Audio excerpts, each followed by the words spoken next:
Welcome to the Vinyl Impressions radio show's Syndication podcast, where we bring you the groove and essence of radio, all wrapped up in the timeless charm of vinyl records. I'm your host, Martin Brown, and on this show, we delve into the world of radio, exploring captivating interviews with station owners, talented presenters, and visionary entrepreneurs. Join me as we uncover the secrets of successful radio promotion and discover innovative ways to elevate your online presence. Whether you're a station owner, a show presenter, or a DJ, our guests offer valuable insights and strategies to help you flourish in the digital age. To get in touch with the podcast or share your thoughts, drop us an email at podcast@vinylimpressions.club.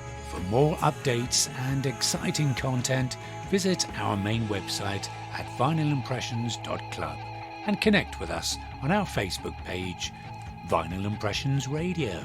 Today we're honoured to welcome Jimmy D. Brown, a pioneer and esteemed figure in internet marketing. Celebrating 24 years of remarkable innovation and quality, Jimmy is a revered advocate of the PLR, or private label rights movement. Known for his high-quality products like Earncome and Nichology, as he approaches his well-deserved retirement next year, Jimmy joins us for one of his very rare interviews, sharing the wisdom he's accumulated over nearly a quarter of a century in the business. Jimmy, welcome. Well, thanks very much for having me. And hello to all the Vinyl Impressions radio show listeners and, of course, your Marketing Bugle subscribers. And really, I'm the one who's honored to be a part of your podcast here, so I really appreciate the invite. Oh, that's very nice of you to say, but thank you for joining us. Could we start by asking you how you initially got involved in internet marketing and the creation of your products? Thank you, Martin. So back in the late 90s, I first came online to buy some sports cards for a collectible shop that I owned, and I started getting these spam emails about making money online. So I looked at the offers that were being made and became intrigued because I had always loved writing, and the thought of creating a digital information product sounded appealing to me. I liked the idea of doing the work once and then you get paid over and over again, really with very little operating costs. So I began brainstorming ideas for what I might write about, and I stumbled upon a website called X.com, which was actually owned by Elon Musk, although no one really knew who he was back then. Well, this was an online bank, and they gave new customers $25 to open up a free account with them. But the really interesting thing to me was they would also give $25 for every customer that you referred to them who opened up a free account. So I wrote this little ebook that I sold for $12.95, and the whole premise was to show people some ways to make money online, one of which could earn them $25 over and over again. Well, people would buy the $12.95 ebook from me, click through to X.com through my referral link to open their account, and then I'd earn $25 in commission. I mean, over and over and over again this happened. It was awesome. I thought I was set up for life. But then X.com merged with another company and changed its name to PayPal. And PayPal decided they weren't going to do the $25 referrals anymore. So not only was I not going to be able to get those commissions, but I could also no longer sell my $12.95 ebook because it was no longer valid. I was basically out of business. But I saw the potential for selling information products to a global audience from the comfort of my home, and I quickly started creating new resources and been continually doing so since August 2000 when I launched ProfitsVault.com. This is a biggie for me. Legend has it that you are the person who invented PLR as a term or a concept. So tell me, how did that come about and what drove you to invent the PLR license? Toward the beginning of 2003, I started a monthly membership site called ProfitsVaultMonthly.com, where I created a new ebook every month, and members received master resale rights to it. This was uneditable, so they couldn't make any changes to it, but they were licensed to sell it and keep 100% of all the income that they generated. I'm a very prolific writer, but keeping up with a new ebook every month became a little bit of a challenge for me, and late in the year, I found myself struggling to make my monthly deadline. I had hired a ghostwriter to create a few niche ebooks for me in markets that I was unfamiliar with, but I never did anything with those. So one month, I decided to release them to my Profits Vault monthly members instead of a regular ebook that I wrote. And I gave these to members in a fully editable document with a license to edit them and use them as if they had wrote the content themselves. And these products in the rough, which is what I call them, they were a huge hit. I mean, people loved them. So the next month, I did the same thing. And again, they were incredibly well received. Well, during that time, I was down in Austin, Texas, working on another project with Ryan Dice. At one time, we co-authored a number of products together and even formed an LLC together. And I told him that I was onto something here, and we decided to open a monthly membership site with these editable niche products. We called it Nicheology. And as we were writing the sales letter, Ryan turned to me and said, "Well, what do we call these things?" And I said, "Well, I guess we should call them private label licenses." And so we launched the first ever PLR membership site and very quickly sold out 1,500 memberships at $29.97 per month. And PLR, as I envisioned it at least, started there and kind of took on a life of its own after that. Over 24 years, I'm sure you've seen a lot of changes in the digital landscape. What are some of the pivotal moments for you in the early days? Well, one of the biggest things for me was making that first $12.95. And that's because I realized right then and there, this thing works, right? It wasn't much money, but it proved that my system worked. I knew that I just needed to scale things to make a lot of money while helping a lot of people. That's one of the lessons that I learned early on that served me really well, and that is this. Rather than trying to be good at many things, be great at a few things. I'm a big believer in mastering one thing before starting to do a second thing. Make it work better, make it work as best as it can be, and then you make something else work. It's important to make something else work, of course, because I learned that lesson from X.com. You don't want to count on one thing as your only thing. The old saying is, don't put all of your eggs in one basket, and that's true. So when you master something, it's important to diversify after that. When you have multiple streams of income, if one of them drives up, it won't ruin you while you find a way to replace it. Back in 2001, after the terrorist attacks on the United States, a lot of online sales really slowed in my industry because people weren't spending money on digital goods while they were wondering what was going to happen next. But I was okay because I had a monthly membership site. While my other products weren't selling as well, my monthly residual income was still coming in like clockwork. I was able to continue supporting my young family during some incredibly difficult times. Well, Jimmy, you've set a high standard of product quality in an industry that's often flooded with quick solutions. How important is maintaining quality for you and why? When I was just getting started, I purchased an information product that promised something like 20 ways to make money selling on eBay. And it was literally like this. Make money on eBay by selling video games. Make money on eBay by selling jewelry. Make money on eBay by selling books. Make money on eBay by selling electronics, and so forth. There were 20 sentences in a list just like that. And that was it. No explanation of how to do it, no tips, no really help of any kind. It was just the same sentence with a different word at the end. I was incredibly disappointed, and I really felt deceived by it. I promised myself that I'd never let any of my customers feel disappointed or deceived in what they purchased from me if I could help it. I feel like if someone is going to pay me for something, then I want to deliver something of value to them in exchange. My goal isn't just to make money for myself, but also to make a difference in the lives of my customers. And so if I aim at both of those things, the result is going to be a quality product. And that's why I have people who have bought from me, way back during those early days who are still active customers today. Basically, I try to live by the golden rule in all areas of my life, including my business, and that is to treat others like I want to be treated. So when someone spends $97 with me, I don't want them to feel like they got $27 worth of value. I want them to feel like they got $497 worth of value. As an information seller, you want your name to be associated with quality and worth and results. Quick solutions and inferior products will make a sale, but they won't keep people coming back for more.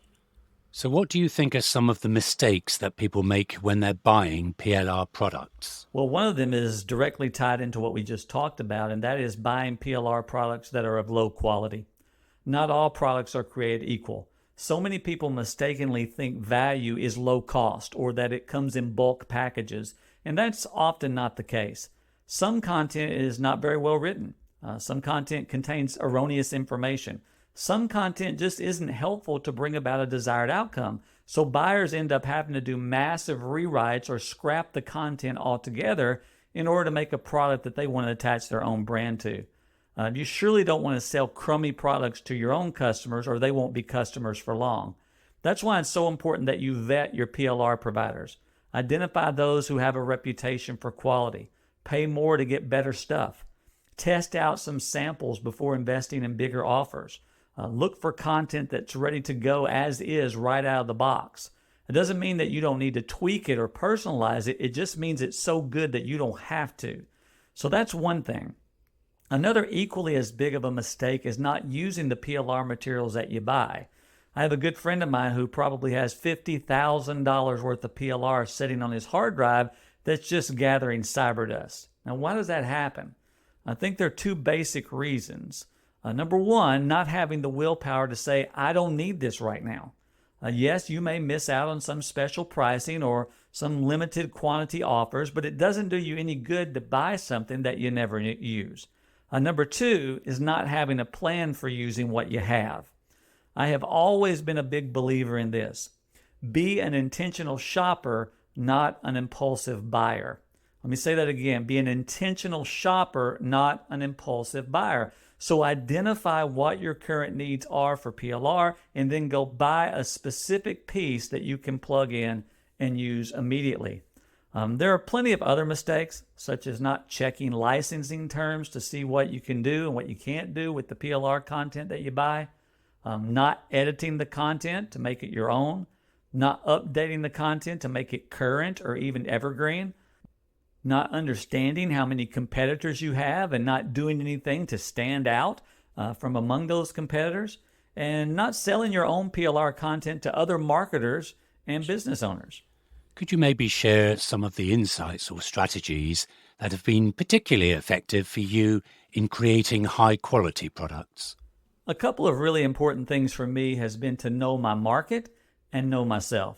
So first, I strive to know what my market wants and needs. These are the people that I'm here to serve, so how can I best help them? Think of it in terms of a map. Where are they at now and where do they want to go? And I try to think about what I can do to help them make progress. Whether this is to help them solve a problem, reach a goal, or enjoy an interest, the aim is to facilitate movement. So often it's really a process of helping them get unstuck somewhere along the way. But that only happens when I take the time to get to know them. So I ask questions. I monitor my customer service tickets. I look in on social media discussions. I look at feedback that I receive. I do research. I conduct surveys and so forth. It's fairly easy to help people when you know what kind of help they want and need. And then second, I have to know myself. That is, for the past 24 years, I've stuck to topics that I know a lot about and areas that I have a lot of experience in. I don't try to help people with things that I feel unqualified or inadequate to help with. For example, I don't sell products about SEO because I don't know much about it. I sell a lot of products about digital publishing and content creation because I know those subjects very, very well. Over the years, I've tried to stay focused on the things that I personally know and do that work, which are duplicatable to other people. So knowing your audience and knowing yourself will really help you dial into the kinds of products you should create. If you stick to the things that you're gifted at and knowledgeable of and experienced in that are important and helpful to the audience that you serve, then you're way more likely to be successful with them. This may be a difficult question, but over the years, I'm sure there's been many people that you've admired or perhaps looked up to along the way. Who are those people? Well, I've always hated this kind of question. In 24 years, there have been so many people that I've learned from and worked with, and I'm always going to forget somebody important. So I usually just dodge this kind of question. So rather than try to share a bunch of names, let me answer this in a couple of ways. First, there were a couple of people who were instrumental in getting me started way back in the year 2000 when I was a complete unknown. I contacted everyone who had a platform in the internet marketing space back then, and most of them ignored me because nobody knew who I was. But Phil Wiley and Frank Guerin took the time to look at my offer and were impressed with it. They both promoted me to their list, and those early subscribers who came from them became customers who became affiliates, and it snowballed into a six-figure income my first full year in the business. So I am forever indebted to these two guys for helping me to get started. Second, I have to mention Ryan Dice because he and I formed a partnership and started something incredibly special with nicheology and the PLR industry and all that stuff that came after. Ryan was barely out of college, such a young guy, but so incredibly smart. He was always smarter than I was. And he was motivated and he was very likable. He would come to our house to stay, work, and play, and I would go to his house to stay, work, and play. And he and his wife Emily would vacation with my wife Paula and our son Jacob. And a lot of what we did together in those days took my business from a six-figure income to making multiple millions of dollars. And it's been a real joy to see him just rise to really stratospheric levels with his business as a worldwide leader in digital marketing. I'm so happy for him and Emily and their family. But working with him was a very important part of my story. It still pays dividends today, and I very much look up to him, even though he still looks like a kid to me. I mean, seriously, does he ever even age? As for the others, all the usual people would be on my list. I've learned something from just about all of them. Some were more influential than others, but I've got a long list of contributors to my success. Nicely answered in the end. Jimmy, what tips or tricks have you learned in your career that you think could benefit other people who may just be starting out? Have the right expectations going in. It's going to take some work. It's going to take some time. If someone tells you it's quick and easy, you probably shouldn't let them be a voice in your life when it comes to your business. While there are rare occasions of overnight success, for most people, that just isn't going to happen. No matter how talented you are or motivated you are or resourceful you are. So be in this for the long haul and not some quick strike. If you're just starting out, set some reasonable, reachable income goals. Set a plan with actionable steps toward those goals and a timeline for accomplishing those goals. Set a daily, weekly, and monthly schedule with time set aside for taking those steps. You really can do it, but you're going to have to do it. You tracking with that? It just isn't something that's going to happen. You're going to have to make it happen by being smart and intentional and disciplined and enduring until you get there. Now, you live at a time that is incredibly competitive because others have been doing it for a while now, no matter what niche you're in. But you're also living when opportunity is at an all-time high with the technology and global audience and done-for-you content and proven processes that are all in place for you in ways that those who came before you didn't have. So take advantage of all those things one piece at a time. I guess to sum it up for those who are just starting out, I would say this. Remember, you're just starting out. You don't get off the couch and run a marathon the next day. You don't apply for a job at McDonald's and run the corporation the next day. But every day you make it a little further and a little higher than the day before. Make progress and persevere. Right. Well, if you could give maybe just one piece of advice to your younger self, knowing what you know now and reflecting on your successful career, what would that be? It would probably be this: spend more time building joint venture relationships. Back in my early days, back when Phil and Frank got me started, I used ClickBank, and affiliates really drove my business. I invested heavily in finding new partners and equipping them with these easy-to-use tools and training. It really was the lifeblood of my business. I participated in quite a few partnerships, and all were really lucrative for me. I had a really good affiliate manager, Nicole Dean, who got a lot of people on board and really did an excellent job of managing my affiliate program for me. And then for reasons that I really don't even remember now, when my business got to about $50,000 per month, I just stopped investing in all that. A lot of it probably had to do with the season of life that I was in. I spent a lot of time with Jacob and Paula traveling. Then we spent 10 years in pastoral ministry where I wasn't doing much with my business. And, other people came along and those affiliates and partners started working elsewhere.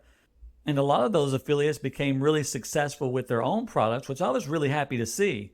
But instead of recruiting new affiliates to replace them, I just kind of did my own thing. I never did big product launches, never did affiliate contests, never really did much of anything the past decade to get other people involved like I used to and be involved in their businesses like I used to. And I do regret that a bit. I do. Not just because it would have meant more money for all of us and more people who could have benefited from our products, but because I've had some really good friendships over the years that I would have liked to see blossomed into great friendships. So really, probably if I had a do-over, I'd be a bit more intentional about working together with others. I think it's safe to say that your products like Earn Some and Nichology have helped countless marketers. So what goes into developing those products, and how do you ensure that they continue to stand out? Well, I think a lot of it goes back to what we talked about earlier in terms of making it a quality product that I know a lot about, that I know works, which the people I serve want or need, that they would find useful in helping them achieve the outcome that they're after. Then there is the originality piece where I try to say things differently than other people are saying it, or come at a topic from a unique angle that maybe other people aren't really focusing on at the moment. While I tend to focus more on evergreen content because of its staying power, it doesn't become outdated or need to be updated, I am also not afraid to seize an opportunity when it comes by. So many years ago, right around the time the Canned Spam Act was passed, email delivery was a big concern and open rates plummeted for a lot of people. So I quickly wrote a course called Get Messages Read. I mean, no creativity at all there, just the ultimate benefit right there in the title. It had 24 ways to get your emails delivered and read, and it was a huge hit for me, and I had a ton of affiliates promoting it. And again, even though I tend to stick to things that are proven to work for me, I'm not afraid to try new things. That's where my PLR came from. That's where Membranaire came from when I came up with the term fixed-term membership, which is still floating around today. While everyone was doing open-ended memberships, I started a membership site that was 52 lessons long, delivered through email over a year-long period, and I sold it for $27 a month. And I sold out the 1,000 memberships that I made available because of the premise of my membership, and that was that you could start your own fixed-term membership in just 24 hours. And it didn't require a lot of stockpiling content like traditional memberships did. So I guess being both kind of set in my ways and doing things that are tried and true, proven to work over and over again, with the occasional trying something new and innovative, has been a good blend for me. Can I just ask, as you approach your retirement, what are some of the lessons you've learned about balancing work and also your personal life? While I have placed a very high premium on really helping the audience of people that I've served in my business, and I've taken that responsibility very seriously, I've also saw my business on a personal level as a means to an end for me.